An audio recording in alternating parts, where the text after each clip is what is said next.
We are going to be today in the book of Ruth. If you want to turn your Bibles to the book of Ruth that's in the Old Testament. As I thought about Mother's Day, I just kept coming back to this particular story, and what a powerful story it is. I have not preached out of Ruth, never for Mother's Day, but I've not preached out of it since 2009, according to my records. So I didn't even have records back then, so it's just a list I found and saw it there. So it was fun to go back through this particular narrative in the Bible, in the book of Ruth. It's for sure, it's one of my favorite stories in the Bible. I don't preach out of it often, as you've heard, but it's just one of my favorite stories. It's such a breath of fresh air. The Old Testament professor I had back in my Bible college years, he called her Ruthie.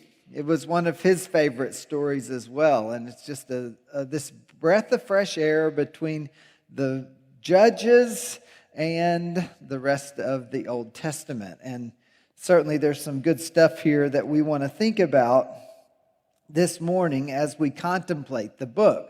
Now, a couple of things about the book of Ruth. The author is unknown. It's just a narrator. So we're not sure who wrote it and when even exactly it was written. The audience is the Jewish people. So it was written for them, and the narrator says some stuff in it where you're going to see it's very impactful for Jews as it relates to God. And I think this is a key statement. The aim of the book is to reveal a portrait of God's covenant faithfulness, God's redemption. You just heard that song. We've already sang about faithfulness. We just sang about redemption and faith of His believing people. Now, the book is called Ruth, but if you'll read this third bullet point here for you, when you look at the aim of the book, it's not about Ruth. The book of the Bible called the book of Ruth, it's really about God. And it just uses Ruth as our way to just watch and see and hear and be impacted by Ruth's story. And so we're going to learn a little bit, I think, about God. We're going to see more about Him. And the story encourages us as we see God work. That's what we're looking at over these 4 chapters in the life of Ruth and all those in this story. Now, some of you are nervous because you're not a guest and you're here all the time and you think, now I know how long he takes in each verse, and he's talking about the entire book. It will not take us that long, although we will look at the whole book. We'll try to do it in an expedited manner for each of you. So the book of Ruth, what a beautiful story, and I think that it can encourage us. Lord, I pray that you would grant us exactly what I just said, encouragement from this book, especially the ladies that are here, but all of us. There's so many good things in this book, and as I've sat back in my office today, I've just sat and cried as I've read this incredible story, as I've thought about the words that you gave us and the meaning that they have and the things that they point to. Lord, it's all stuff we need to hear. It's stuff we need to think about. And so we're glad for that, and we thank you for it. Lord, may we be blessed by this word from the book of Ruth, because we think about you in it. In Jesus' name, amen. So it really is a good book, and I really have been sitting in my office this morning crying as I read and thought about and was trying to wrap up all of the implications of this incredible story. Now we're going to look at it in terms of 4 acts. There are 4 chapters, and essentially when they went back and put verses in the Bible, they divided her life, or the story, this part of her life, into these 4 particular acts. And so we're going to approach it that way, right? When you go to the movies, when you get to the movies and you sit down and the story opens, right? There's essentially, we're going to look at this in terms of 4 particular Acts, again, each one from each one of the chapters. I want to walk you through it, the act itself, and then we'll pick up a couple of the key things about each one of them. Now, who are our primary characters? Let's look at verse 1. It says, "Now it came to pass in the days when the judges ruled." Again, this is at the end of Judges. We're in the Bible, Genesis, Exodus, Leviticus, Numbers, and Deuteronomy. That's the story of the creation all the way through Moses. Moses dies. Joshua takes over. Joshua dies, and then we get into the period of the judges. We're going to have, God willing, we're going to be looking much more specifically at judges in the days to come. So we get into the judges, and it's in that time period we get this story of Ruth. So it says, "In the days when the judges ruled, that there was a famine in the land." So there's nothing to eat because of this particular famine.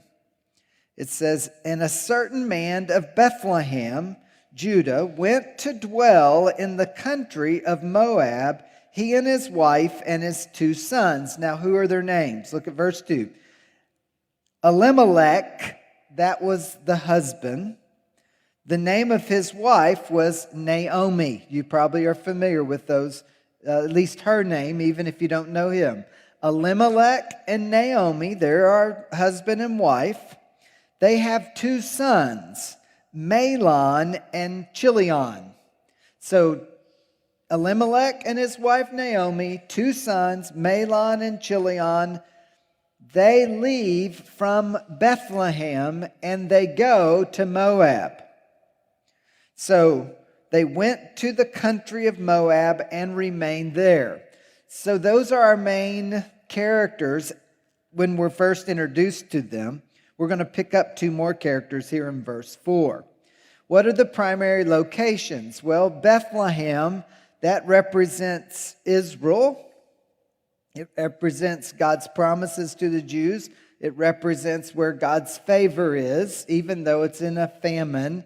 And then Moab, it is the land of pagans, and there is nothing good about Moab. As you read this story and as you understand the comparisons, Bethlehem is the land of God's people. It's the land of promise. It's the land of the inheritance. Moab would be against all of that. And so as we get into this story and it says they go to Moab, that is not a positive statement. Right? Elimelech takes his wife and his boys and they go off to a foreign land. Even though that Bethlehem was in famine, they would have been better to stay where God was and around God's people rather than take off to this pagan foreign land. But that's not what he did. But this wife, Naomi, follows her husband and they go to this land. Now, as we go through the story, you're going to see that there are 2 primary needs. Those needs are food and family. Now, let me explain why. Let's go back to verse 2. It says, "And they went to the country of Moab and remained there. Then Elimelech, Naomi's husband, died, and she was left and her 2 sons." Now, what's the difficulty? The difficulty is that the land in Israel at this particular time was passed on according to the family that you were in, according to the tribe you were in, and every person of the tribe had their own section of land, and that was part of God's inheritance. So Elimelech, the husband, he would have been in the tribe of Benjamin, and he would have been part of this. He would have been part of a tribe of Judah, I should have said. I think I said Benjamin. He's part of this particular land in and around Bethlehem, and that is his inheritance. He left the inheritance, and he goes to this foreign land. Well, then he dies. So then how does Naomi get taken care of? How does her sons get taken care of? Well, they're beginning to grow. They're beginning to get age. They have to take care of their mother. It says in verse 4, now they took wives of the women of Moab. Now, as an Israelite, you weren't allowed to marry outside of the children of Israel, but both of these guys did. Why? Because they're in this pagan land, or that would be one of the reasons. So they take two wives. The name of the one was Orpah, the name of the other Ruth. And they dwelt there 10 years. So they're living in a foreign land, two boys and mom and these two Moabites, meaning they don't follow God, they don't have a relationship with God, they have a relationship with foreign gods. Then both Mahlon and Chilion also died. Well, if you're keeping track, 4 people left and now there's only one left. 4 people left Bethlehem. Elimelech, Naomi, the 2 children. Now Elimelech and both children have died, and it leaves Naomi all alone, and it leaves her there with her 2 daughters-in-law, Orpah and Ruth. Well, they still don't have any family. Now it's just 3 girls. There isn't anybody to take care of them, especially in the land of Moab, because that's not where, at least in the land, if you're in Israel and if you're in the land around your people, there are people, we call them the kinsman redeemer, we'll see that later, who can take a woman who's been widowed and with her have children so that then the family name continues, the inheritance continues. Right? They had rules for all of that in the first 5 books of the Bible, in the Pentateuch. And so they're away from all of that. They're in this foreign land. It's Naomi and her 2 daughters-in-law.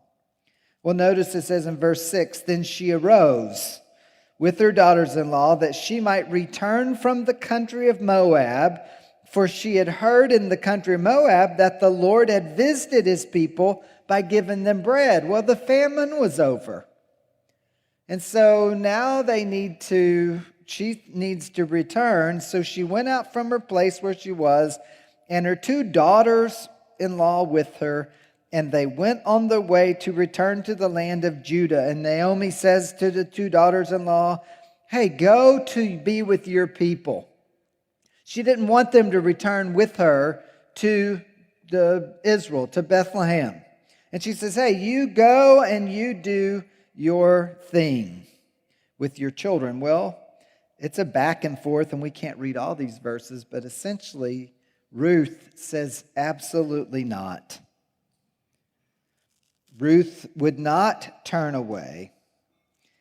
And notice it says, verse 14, they lifted up their voices, they wept. Orpah kissed her mother-in-law, but Ruth clung to her, and she said, look, this is Ruth, Naomi, your sister-in-law has gone back to her people and to her gods. Why don't you return after your sister-in-law? But Ruth said, entreat me not to leave you or to turn back from following after you. For wherever you go, I'm in verse 16, I will go. Wherever you lodge, I will lodge. Your people shall be my people, and your God my God. Where you die, I will die, and there I will be buried.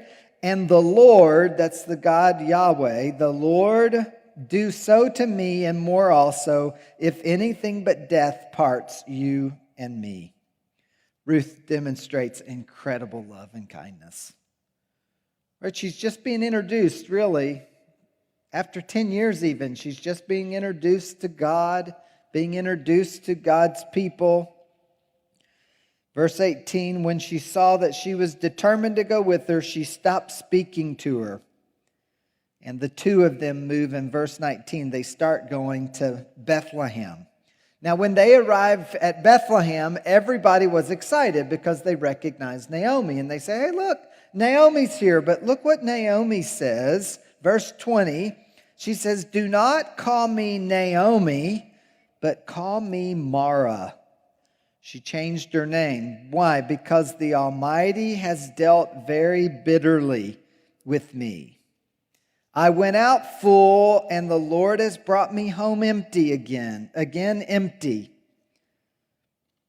Why do you call me Naomi, since the Lord has testified against me, and the Almighty has afflicted me? So boy, Naomi comes back what? She comes back hurt. She comes back bitter. She comes back sad. They left.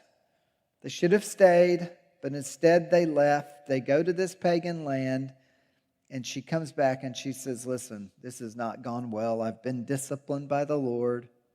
I've been afflicted. Everything's gone. I've come back empty. So a couple things out of chapter 1. First, God is great, and by great we mean sovereign. God is in control. Now we're going to see that play out throughout this entire story, but God is in control. So we want to get that in our mind. We certainly see it in the story. God is working both in Jerusalem, and actually he was working while they were there in the land of Moab. And the second thing that we want to see, not only is God great, God is good. God is covenant faithful. God does not ever do something against his promises. And so we see those two things in chapter 1. Now, for the sake of time, let me give you the conclusion. Look at verse 22. It says, so Naomi returned, and Ruth the Moabitess, her daughter-in-law, with her, who returned from the country of Moab. Now catch this. Now they came to Bethlehem at the beginning of barley harvest. The narrator puts this one string, this one thread of hope in this chapter that has been a devastating chapter. People left the Lord, they left their land, they left their inheritance. They went through a very difficult time. Death is the theme, famine. But you get to this final verse and it says, they arrived at the barley harvest. And we say, well, why is there hope there? Because that's where everything's going to take a turn. God is still working. God is still sovereign. God is still great. And God is still good. Even though if you're sitting in Naomi's seat, you would say it's hard to see all those things. It's hard to be able to piece all that together. Let's go to Act 2. In Act 2, the story continues. It says, now there was a relative of Naomi's husband, a man of great wealth of the family of Elimelech. His name was Boaz. He's our next character. So Ruth, the Moabitess, said to Naomi, hey, please let me go to the field and glean heads of grain after him, in whose sight I may find favor. And she says, well, go ahead, my daughter. Now what would happen? They would be out gleaning the barley harvest. And as they gathered the harvest, there were rules. Remember where we're at in the Bible. In the Pentateuch, Genesis, Exodus, Leviticus, Numbers, and Deuteronomy. Right? Inside of Exodus and Deuteronomy, there are rules inserted to take care of poor people. Naomi and Ruth, without any question, would fit the definition of a poor person. They own property, but they had absolutely nothing to take care of it. They had nothing to take care of themselves. All of that was done inside of a family. Well, we're introduced to this guy Boaz in verse 1 of chapter 2. He says, now this was a great wealthy man, Boaz, and he was somewhere in Elimelech's family line. It's just given us that as a thing to pay attention to. And it says, now we cut to Naomi and Ruth, and they're talking to each other. And he says, well, we probably ought to eat. Yeah, that would be a good idea. Well, I'm young and you're older, so probably I ought to be the one that goes out to the field to collect grain. Yep, that would probably be a great idea. And so off she goes. Now catch this. It says that then she left and went and gleaned after the reapers. I love this translation. Notice, and she happened. That would say, as luck would find it. You know, as things go, it's fascinating. She shows up. Let's look at the rest of the sentence. As she happened to come to the part of the field belonging to Boaz. That is God's sovereignty. That this girl walks into a field. She doesn't know anybody. She doesn't know Boaz. Naomi didn't say, hey, if you can figure out where Boaz lives, that'd be a great deal. She doesn't know anything. She's a Moabitess. She just fell in love with this dude that died. Her husband. She was sad about that, but committed to her mother-in-law. Now she's in a land that to her is very foreign. And Naomi's at home, and Ruth just goes out to begin to try to find a place where, like all the other poor people, she could follow the harvesters and try to collect whatever they left on the ground. Well, it says that in God's sovereignty, she just happens to show up at Boaz's land. And we say, who's Boaz? That's why he told us in verse 1. It's a very wealthy guy that's a relative. It says, now behold, Boaz came from Bethlehem and said to his reapers, the Lord be with you. And they said, well, the Lord bless you. Right? So he shows up on the day of harvest, of course. Why wouldn't you want to do that if you owned it all? And Boaz said to his servants who was in charge of the reapers, who is that young woman? Actually, he asked the questions, whose young woman is this? Why? Because she's not a Jew. She's a Moabitess. You would expect she was someone's slave. Certainly you wouldn't expect that she had been married into the Jewish name and into the family. It says, well, whose young woman is this? So the servant who was in charge of the reapers answered and said, well, it's the young Moabite woman who came back with Naomi. See, he had the tea. Somebody had told him a little bit of the story, and so now he says, oh, she's the one that came in with Naomi. So he starts giving the story. Well, she asked, please let me glean and gather after the reapers among the sheaves. So she came and has continued from morning until now, though she rested a little in the house. And then Boaz said to Ruth, hey, Ruth, right? He's interested in talking to her. Says, you'll listen, my daughter, will you not? Do not go to glean in another field, nor go from here, but stay close to my young women.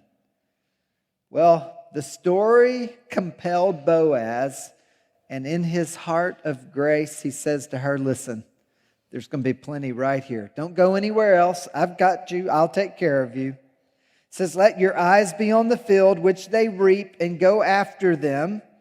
Have I not commanded the young men not to touch you?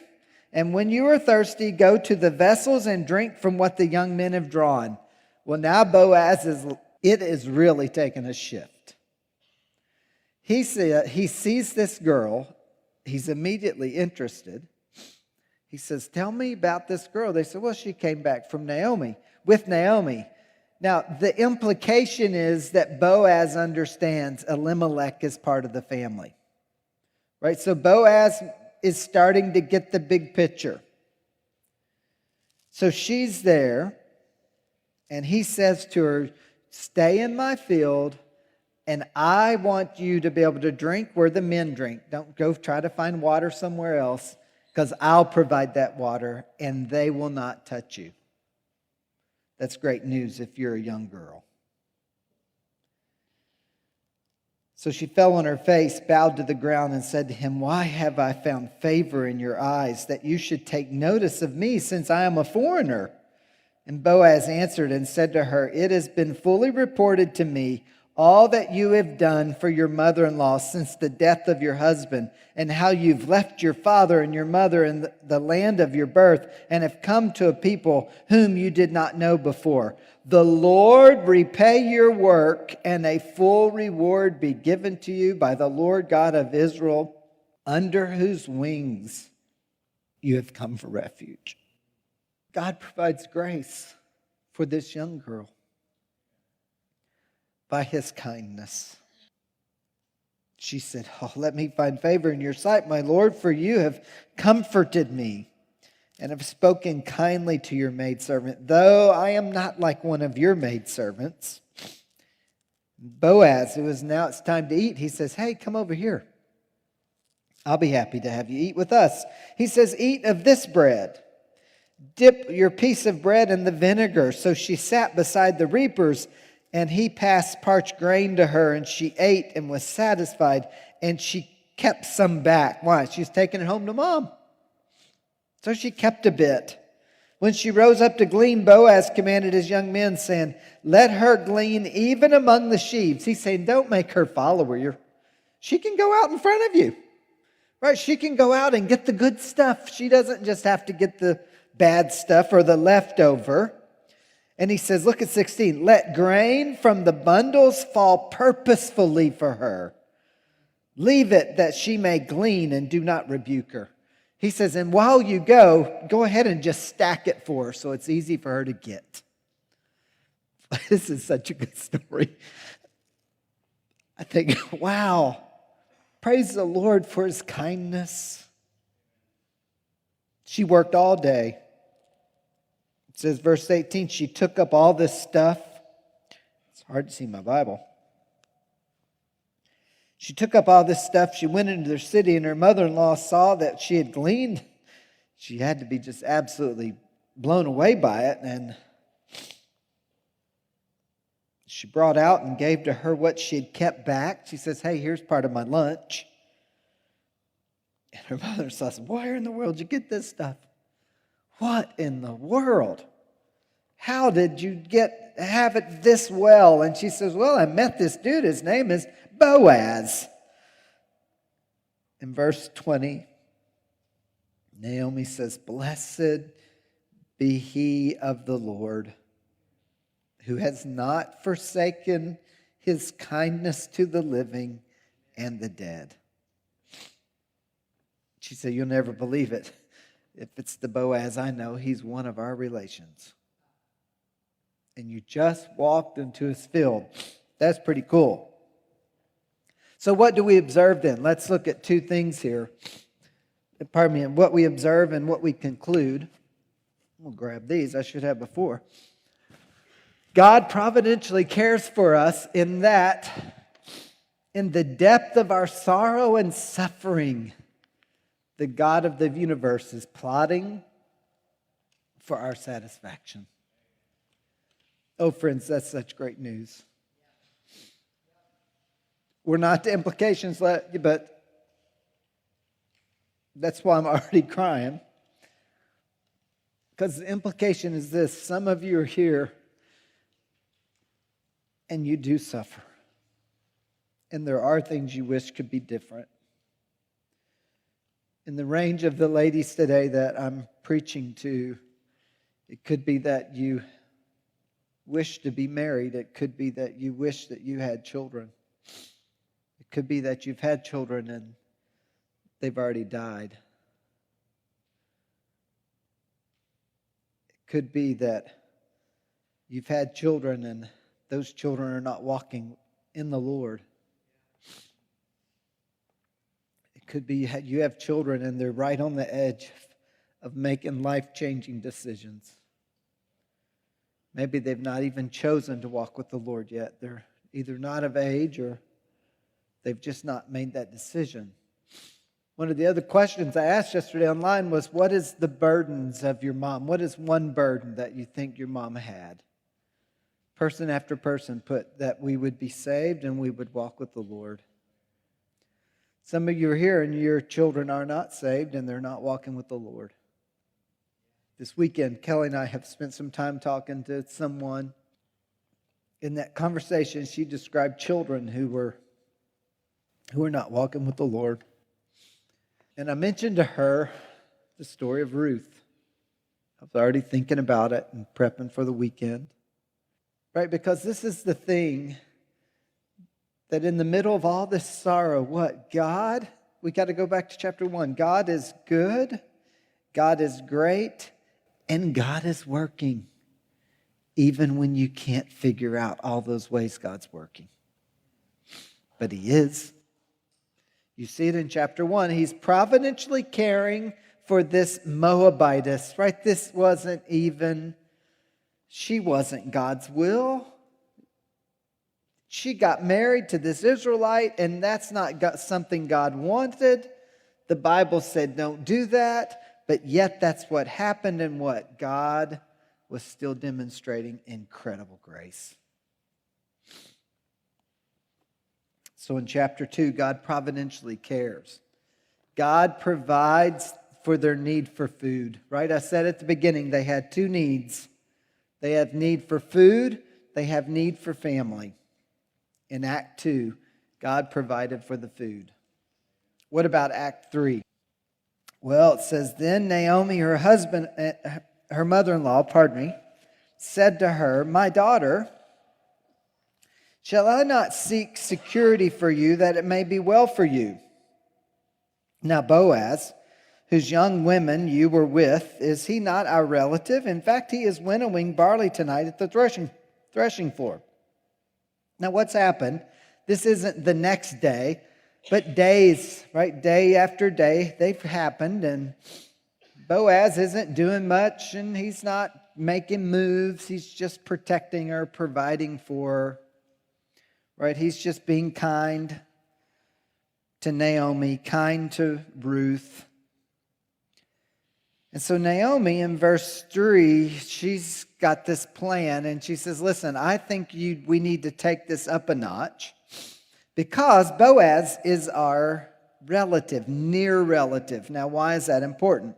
Again, in the Old Testament, what God did is if you had a husband who died and there was a near relative, that near relative would take you in as a spouse, and that if God would be kind enough, would provide children for you, because the inheritance followed the children.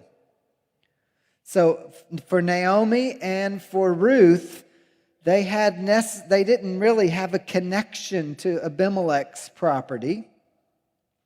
It followed the first generation. And in that particular story, right, there's no one to take care of them. And so Naomi is saying to Ruth, Ruth, have you considered, and won't you consider this plan? Right? Wash yourself, anoint yourself, put on your best garment. I'm in verse 3. Go down to the threshing floor, but don't make yourself known to the man until he's finished eating and drinking. What? They've brought in the harvest, and now they're trying to get it ready to store, ready to do something with it. So here's the plan. It shall be when he lies down, when you take notice of the place where he lies, and you shall go in, uncover his feet, and lie down, and he'll tell you what you should do. And she said to her, all that you say to me, this is Ruth talking to Naomi, I will do. Oh, what a crazy plan. Right? She's basically saying, after he's worked all day, you go and you present yourself to him and basically say, is it possible we can be married? Right? This is a proposal, different than the ones you saw on Facebook in the last week or two. Right? But it's a proposal. This is high intensity. Right? Just hide until he goes to sleep and sneak in around all the other guys that are laying there and just kind of sneak in beside him and just do whatever he says. Well, Naomi by faith says, all right. So Boaz had eaten and drunk. His heart was cheerful. He went to lie down, and she came softly, uncovered his feet, and lay down. Well, he had been working all day. He's sound asleep. It says, at midnight, now it happened, right? So I love the way this narrator writes these things. Now it happened at midnight, the man was startled. And so whatever startled him, he turned around, right? He tried to get more comfortable. And wow, a woman's laying at my feet, right? What in the world? I laid down here by myself, but I'm not by myself anymore, right? There's so much fun in this story. You just can't help but read it and enjoy the narrative. Now, no doubt she's wide awake. I remember in 2009 when I preached the series on Ruth, I was saying then, her eyes had to be as big as quarters. Right? It's in the middle of the night. She's laying by somebody. She's following Naomi's instructions. I mean, this is stuff that novels are written about, right? This is crazy. Better than Hallmark, right? Her eyes are as big as quarters probably as she lays there, and she's like, what's going to happen? When is it going to happen? How is it going to happen? He gets startled, and then he's really startled. There's a woman in the bed with me, right? There's a woman here laying on the ground by me. It says verse 9, and he says, who are you? Right, they're outside. They don't have lights and all that stuff. He says, well, I am Ruth, your maidservant. Right, he probably said, who are you? Louder than she said, I am Ruth. Take your maidservant under your wing, for you are a close relative. That's the proposal. Essentially, do you recognize you're my close relative and you can marry me? He said, blessed are you of the Lord, my daughter. What a sweet way to begin. He refers to God as the sovereign God. He says, for you have shown more kindness at the end than at the beginning, in that you did not go after young men, whether poor or rich. Right? Boaz is an older guy. And now, my daughter, do not fear. I will do for you and all that you request. So he says, I'll be happy to marry you. For all the people of the town know that you are a virtuous woman. And if it's true that I am a close relative, it is true I am a close relative. Look at verse 12. This is a plot twist we don't expect. However, there's one closer than me. What are you talking about? Why am I in this? Why am I laying by you then, right? What is going on? This isn't working right. So he says, just stay where you are in the morning early, before daylight. We're going to get you out of here, and we're going to get you home so that this doesn't look like anything other than it is. So she lay at his feet until morning. She arose before anybody could recognize anybody else. And he gave her 6 measures out of barley, sends her home with that. And he says, verse 18, sit still, my daughter, until you know, this is Naomi who says it, how the matter will turn out, for the man will not rest until he has concluded the matter this day. So what happens in chapter 3? God allows us to wait at times until he works out his plan. This hasn't been a quick process, and now when she goes and makes this unreal proposal, he says, no, just wait. I don't know. So while God is working his plan and his covenant faithfulness, we wait. Look at the end of the conclusion. We wait alongside Ruth and Naomi. Act 3 ends and we're like, this is wild. I thought the guy got the girl, and then that isn't what happened. Chapter 4. Now Boaz went up to the gate and sat down there. So very next day, he's up at the gate. Now what's the gate? The gate is the place. It's the judgment seat. Typically, you would have leaders of the community, 10 or 12. They would get there and they would do the business of the community at the gate. That's where the judge would sit. So it's usually right outside of the main gate. To get into a city, you would have this judgment seat, and this seat would be by the gate, and that's where they would do their business. You see, it's emphasized in the book of Job. There's various places that we see it referenced. Here, he goes up to the gate. Why? Because the judgment seat is at the gate. And he sat down there, and behold, the close relative of whom Boaz had spoken came by. So Boaz said, "Come aside, friend, sit down here." Right? So he sees his relative, right there in the same family. He sees the relative coming, and he says, "Hey, sit down. I need to do some business with you." Verse 2, he took 10 men of the elders of the city. A lot of times this spot they sat was concave, and it was just cut out of the gate itself, out of the wall, and they would sit there and they would hear matters. That's what's going on here. So it says, took 10 men of the elders of the city, and he says, "Sit down." And they said to the close relative, he says to this close relative, "Naomi, who has come back from the country of Moab, sold the piece of land which belonged to our brother Elimelech."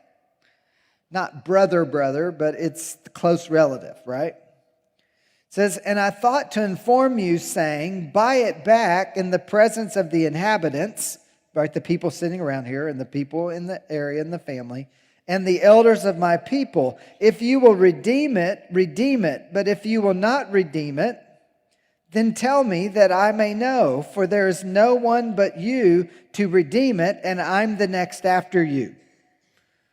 So basically, he says this.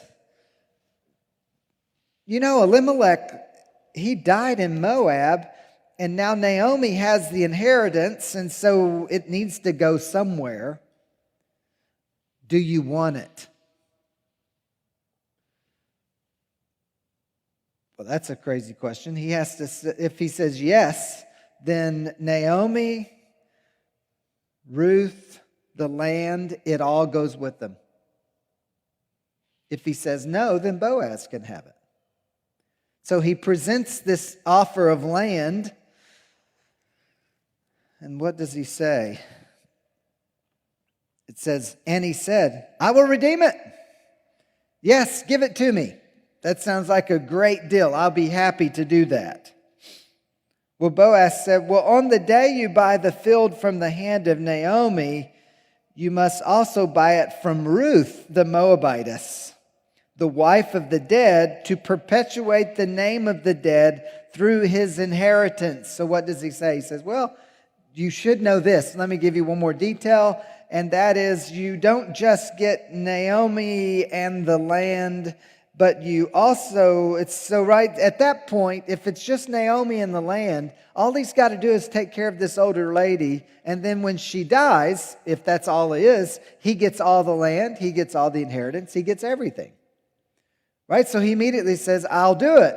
But he says, but you're also going to get Ruth. Ruth is the Moabitess. You've possibly seen her walking around town. And Ruth, she's of the age that she needs to have children, because you need to raise with her someone who will get the inheritance. Right? There's more to the story.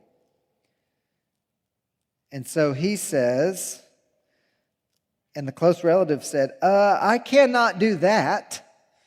Right? What he basically says is, all I wanted was the land, and I was willing to take care of Naomi. But if you're saying I actually need to also get a wife, and I need to raise a child, and the child's going to get in my inheritance, and it's not just going to be mine, well, forget it. Well, it says, you return my right. Let me go back to verse 6. It says, you redeem my right of redemption for yourself, for I cannot redeem it. He said, if you're the next one in line, you do it. It says, now this was the custom in former times in Israel concerning redeeming and exchanging. To confirm anything, one man took off his sandal and gave it to the other, and this was confirmation. Well, like we would shake on a deal or sign on the dotted line, right? They would basically take a sandal off and hand it to the next person. Right? That demonstrated that the deal was done. Well, that's what it says here. It says that they hand the sandal, it's finished. Therefore the close relative said to Boaz, buy it for yourself, and he takes off the sandal. So Boaz says to the elders, you are witnesses. Everything that was Elimelech's and Chilion and Mahlon's from the hand of Naomi, it's now mine. Moreover, Ruth the Moabitess, the widow of Mahlon, I have acquired as my wife to perpetuate the name of the dead through his inheritance, that the name of the dead may not be cut off from among the brethren and from his position at the gate. You are witnesses this day. And they say in verse 11, yes, we are witnesses. The Lord make the woman who is coming to your house like Rachel and Leah, the two who built the house of Israel, and may you prosper in Ephrathah and be famous in Bethlehem. May your house be like the house of Perez, whom Tamar bore to Judah, because of the offspring which the Lord will give you from this young woman. So Boaz took Ruth, and she became his wife. And he went into her, and the Lord gave her conception, and she bore a son. So chapter 4. Our observation is this: God answered their prayers in ways no one ever anticipated. Who would have ever guessed God was going to give them a baby? So God is faithful. We get to the end of chapter 4, and Ruth and Naomi are sitting here, and God has provided a family.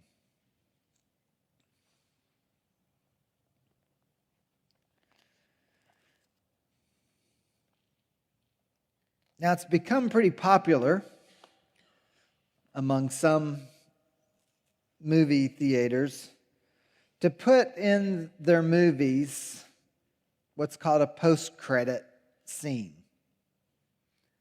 Right? There's some movies that when it's over, and if we stop at this particular point in this story, we would say, this was a pretty cool story. She got the man, they got the baby, it's turned out better than we ever anticipated. Right? If the story ended here, we could walk out of, if we're going to use the movie theater illustration, we could walk out of this movie theater and say, that was fantastic. We can all head for the bathroom, refill our drinks on the way out. All we have is coffee. But refill your drink, get some water, head to the restroom. This movie's over. This was excellent. But as you know, some movies, they have a post-credit scene, and it tells you that the story isn't quite over. There's something else. It's not quite finished. And we've got one of those. As cool as it seems, and as much as we think that that's new to theater, new to movies, that's really not. It's here as well. In fact, let's go to chapter 4. It says, when the women said to Naomi, I'm in verse 14, blessed be the Lord who has not left you this day without a close relative, and may his name be famous in Israel, and may he be to you a restorer of life and a nourisher of your old age, for your daughter-in-law who loves you, who is better to you than 7 sons, has borne him.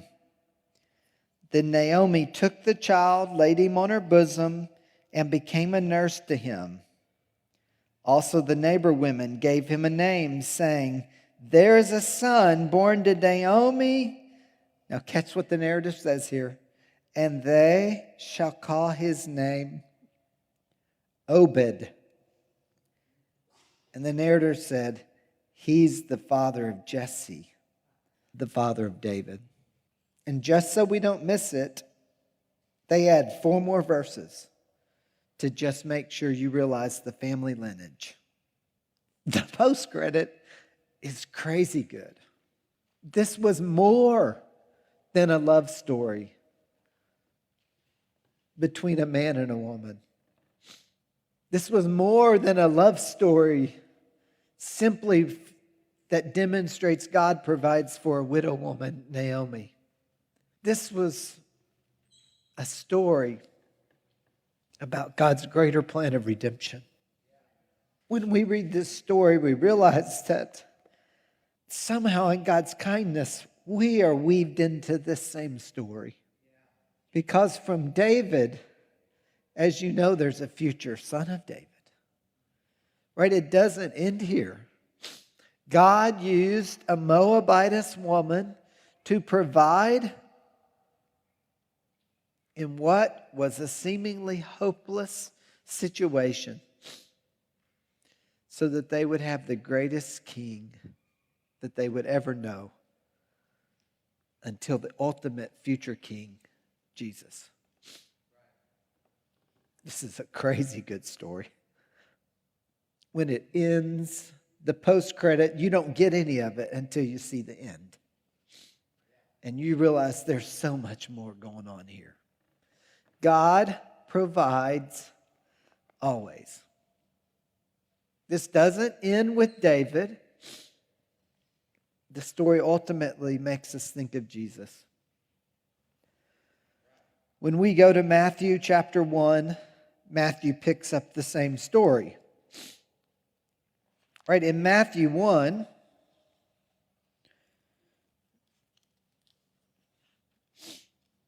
it says, "And Salmon begot Boaz by Rahab. Boaz begot Obed by Ruth." That's where we just picked up. Obed begot Jesse. Jesse begot David, the king. And David, the king, begot Solomon by her, who had been the wife of Uriah. And if you follow that all the way down to verse 16, it says, "And Jacob begot Joseph, the husband of Mary, of whom was born Jesus, who is called Christ." When we're talking about a good and a great God, it's much bigger than He took care of this woman who had a husband that led her the wrong way. A woman who had a husband that died and left her without anything. 2 boys that died and left these daughters that didn't even understand God. And we read these 4 chapters in Ruth, and we read about God was so faithful and kind, and we rejoice in that. But we realize that's not all God's faithful and kind about. In this story, God's pointing us to Jesus that's better. We see so much in this story about God. This story is about God's covenant faithfulness. This story is about God's kindness. This story is about a God who is doing something. In fact, let's just pick up a couple of things here. Even in the bleakest and most difficult circumstances, God is working behind the scenes. God is never not active. Yesterday, Kelly and I, again, had a great conversation with the family. And as we were there, this person told us their life story. And in the story that person told, they told about a life that was not lived for God, a life who had ignored God. And as the story started to develop in the midst of college, where there was a class that was so difficult to take and pass, some guy walks in and says, "Hey, you know what? I understand this. Do you want me to help you?" And this girl said this lady said she had watched him. She didn't know him, but she had watched him in class and always thought it was weird, but because he always carried this black book with him. She didn't know what it was. So she says, yeah, I guess as I've got to pass this hard class. And so they go to study together. And before they cracked open a book, the guy said, "Oh, let me tell you something." He moved that black book and he says to this person, Do you know where you're going to spend eternity? And in that moment, God intervened in her life. Someone who wasn't looking for God, and God dropped right down into her life through the blessing of a person. And now we heard her story, and she and her husband said, we know the guy's name, and gave us his first name. We said, we don't even know his last name. I never saw him again. All I know is that he shared the gospel of Jesus Christ with me. And when I was not looking for God, God was active. Friend, that's true for every person in the room. Do you have troubles and difficulties? Do you have tough circumstances? Some of you have unbelievably tough circumstances. But don't think for 1 minute that God's not active. Don't think for 1 minute that God is not working, not just working, but working for you. Working on your behalf, doing something with you in mind. And He's been doing that, friends, all the way since Genesis 3. When in Genesis 3, when Adam and Eve chose to do their own thing and go their own way, God walked out into a garden and He said, Adam and Eve, and they began a conversation. And He provided a covering, and that covering, He provided many coverings until ultimately the final covering of Jesus Christ. And He sent Jesus for that. God is never not working. God is always working. God is in control over all aspects of our life. Some of them are quite sad. Some of them are complicated. Some of them are difficult. Some of them we just bathe in prayer, and we say, Lord, what's going to happen? We don't know what's going to happen. It could be an issue of health. It could be an issue of our children. It could be an issue of jobs. It could be an issue of finances. It could be relatives. There's so many different ways in life that we can be overwhelmed and our hearts can be burdened. And we can go before God and beg. But friend, at the end of the day, you just have to rest and say, but God is working. God is handling it. God is covenant faithful. He doesn't tell you, I love you, and then walk away. You can't sin enough to get away from the Lord. You can't get angry enough at God to make God walk away from you. Peter denies Him 3 times, and within 3 days, the first opportunity that God had, God says, hey, get the disciples and don't forget Peter. God is always coming after us. God is working, and you may have an incredible burden this day, and you may say, I just don't know what my children are going to do next, and I don't know why they're choosing what they're choosing, and I don't know why they won't talk to me. There's so many different levels that we could talk about in life, and life is complicated, and yes, it's full of sin and full of sinners, but this is what we know. God is working behind the scenes in your situation, and you can trust Him. You don't know what your verse says yet. What does the narrator says? And you said, this is why you were crying? Yes, this is why I was crying. Because it says, now they came to Bethlehem at the beginning of the barley harvest. That's their thread of hope. They didn't know why that was important. And when we read chapter 1, verse 22, we don't know why that's important. But as we go through Ruth, we say, oh, that was important. That was incredible. They saw it as another day. They didn't look at their calendar and say, well, we want to make sure we get there by the 12th because that's the day we're supposed to start harvest. No, they just showed up, and in God's sovereignty and His providence, they arrived on the first day. And so here goes Ruth, and she says to Naomi, what, do you think we ought to get some food? Yeah, you better go get some food. All right, I will. And it just so happened, it said that she walks out and she gets to the field of Boaz, their close relative. And it just so happened that Boaz decided to come from the city and go out to the field. And he gets out to the field and he says, oh, my soul, who is that gal? That just so happened.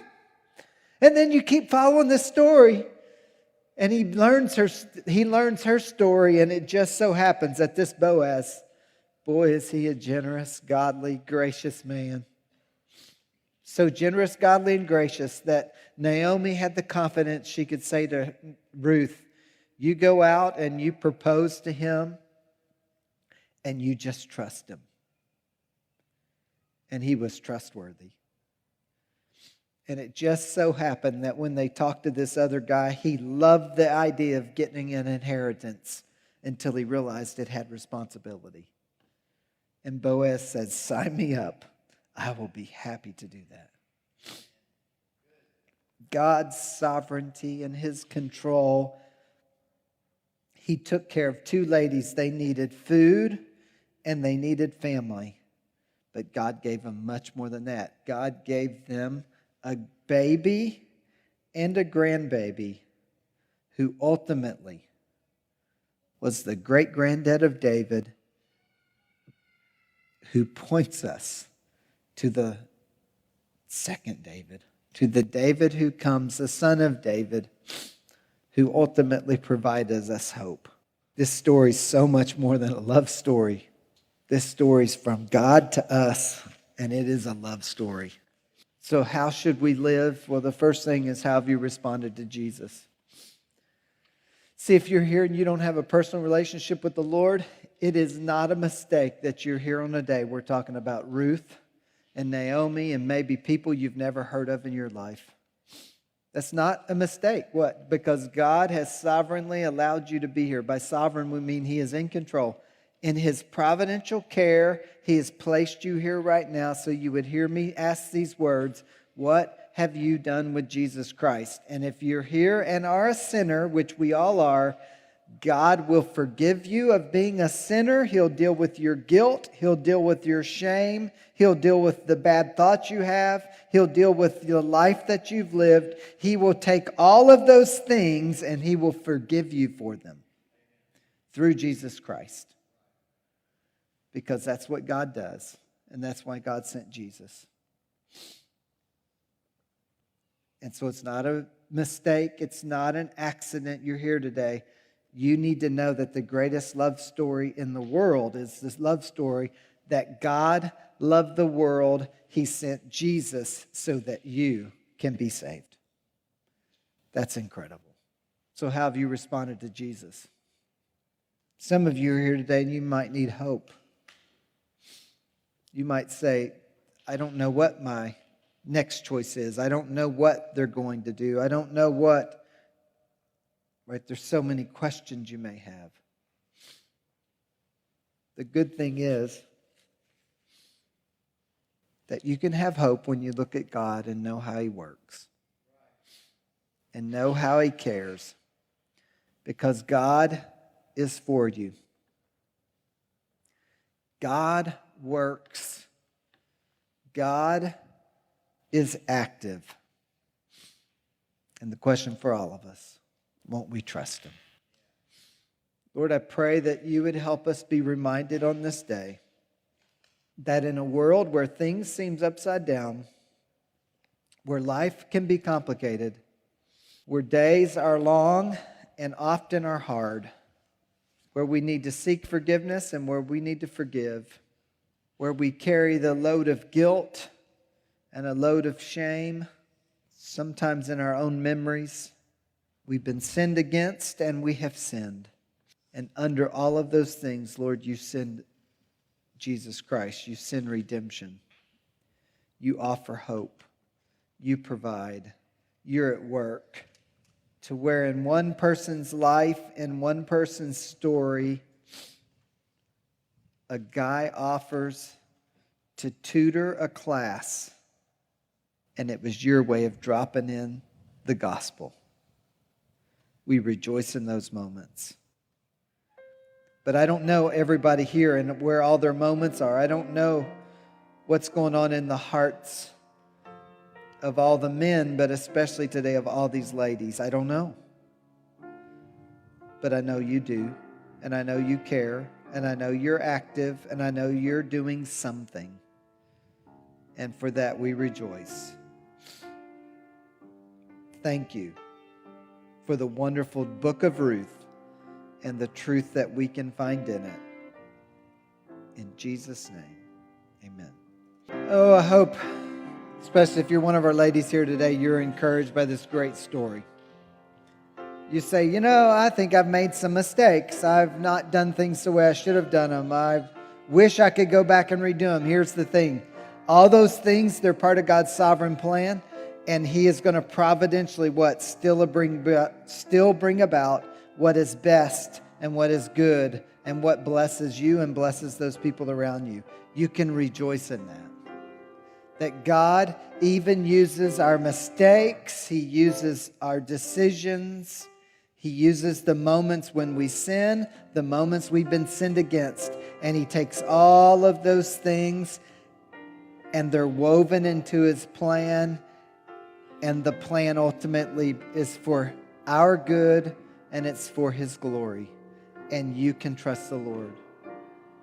You can trust the Lord with your singleness. You can trust the Lord with your barrenness. You can trust the Lord with those children that have already died that you'll only see in eternity.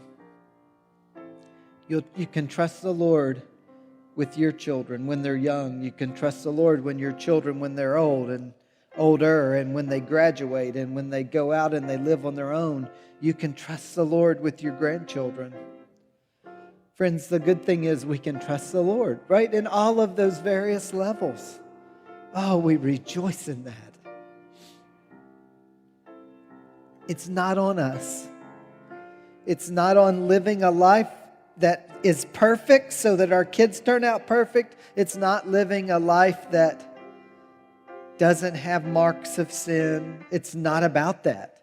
Why? Because God is working through it all.